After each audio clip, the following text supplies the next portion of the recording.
So friends, hello, कैसे हैं आप सभी।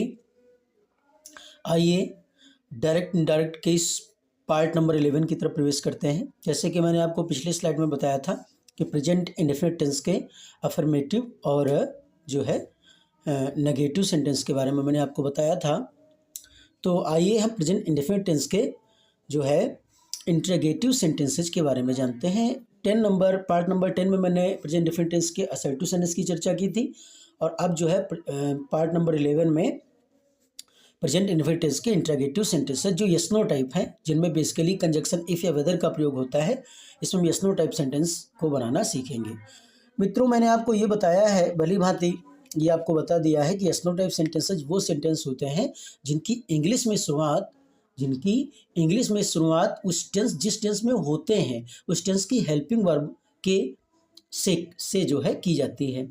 हेल्पिंग वर्ब से की जाती है, यानी जैसा सब्जेक्ट होगा उस टेंस की उसी प्रकार के हेल्पिंग वर्ब्स का प्रयोग जो है सब्जेक्ट के अकॉर्डिंग कर दिया जाएगा, यानी वर्ब की शुरुआत में।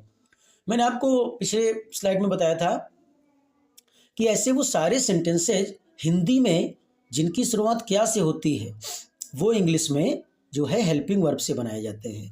तो यहाँ पे मैंने एक डिसाइड किया है कि प्रेजेंट टेंस, पास्ट टेंस और फ्यूचर टेंस को जो है एक एक करके सब में जो है हम डायरेक्ट नरेशन बनाएंगे।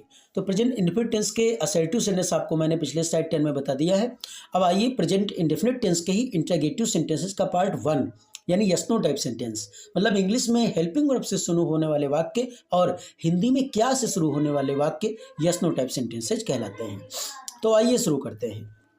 मैंने आपको, अगर ध्यान हो तो मैंने आपको बताया था कि डायरेक्ट इनडायरेक्ट बनाते समय हमें किन नियमों का ध्यान रखना है। तो मैंने जो आपको नियमों में बताया होगा कि यदि यस नो टाइप सेंटेंस है तो उसमें किस कंजक्शन का प्रयोग करते हैं। मित्रों, यहाँ पे मैंने कंजक्शन के बारे में भी लिख दिया। इफ़ या वेदर का प्रयोग करते हैं।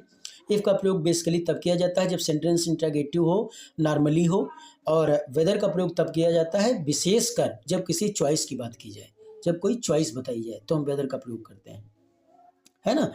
तो यहाँ पे हम जब ऐसे सेंटेंसेस को बनाएंगे तो देखिए कैसे बनेंगे।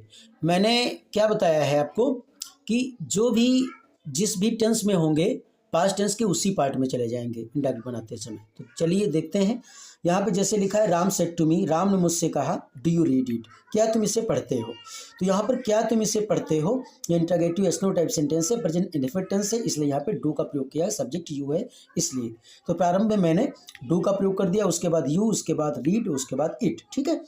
तो प्रेजेंट इंडेफिनिट टेंस का सेंटेंस है, चूंकि यस नो टाइप इसलिए है क्योंकि इसमें हेल्पिंग वर्ब का प्रयोग शुरू में किया गया है। अब हम क्या करेंगे, इसको